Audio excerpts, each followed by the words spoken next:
Hi സുഹൃത്തുക്കളെ, മലബാർ സഫാരിയുടെ പുതിയൊരു അധ്യായത്തിലേക്ക് എല്ലാവർക്കും സ്വാഗതം. നമ്മൾ ഇന്ന് വന്നിട്ടുള്ള പഴശ്ശിരാജ പുരാവസ്തു മ്യൂസിയം കാണാനാണ്.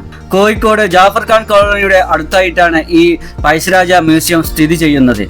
ഫാമിലിയുമായി വന്ന് സായാഹ്നങ്ങളിൽ ചെലവഴിക്കാൻ പറ്റിയ അതിമനോഹരവും ശാന്തവുമായ ഒരു സ്ഥലം തന്നെയാണ് ഇവിടം.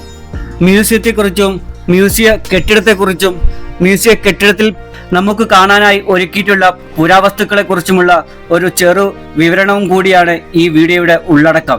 ഫുൾ വീഡിയോ കാണാനായി മലബാർ സഫാരി എന്ന നമ്മുടെ യൂട്യൂബ് ചാനൽ സന്ദർശിക്കുക. മലബാർ സഫാരി എന്ന നമ്മുടെ ചാനലിന്റെ ഭാഗമായി ഫേസ്ബുക്ക് ഒരു പേജ് തുടങ്ങിയിട്ടുണ്ട്. ആ പേജ് കൂടി ഫോളോ ചെയ്യാൻ മറക്കല്ലേ. നമ്മുടെ ചാനൽ ഇതുവരെ സബ്സ്ക്രൈബ് ചെയ്യാത്തവർ സബ്സ്ക്രൈബ് ചെയ്യുകയും തൊട്ടടുത്തുള്ള ബെല്ലൈക്കൻ അമർത്തുകയും ചെയ്യുക. എങ്കിൽ മാത്രമേ നമ്മളിടുന്ന ഓരോ വീഡിയോസും നോട്ടിഫിക്കേഷനായി നിങ്ങളിലേക്ക് എത്തുകയുള്ളൂ. നിങ്ങൾ തരുന്ന വിലയേറിയ സപ്പോർട്ടാണ് നമുക്ക് മുന്നോട്ട് പോകാനുള്ള പ്രചോദനം.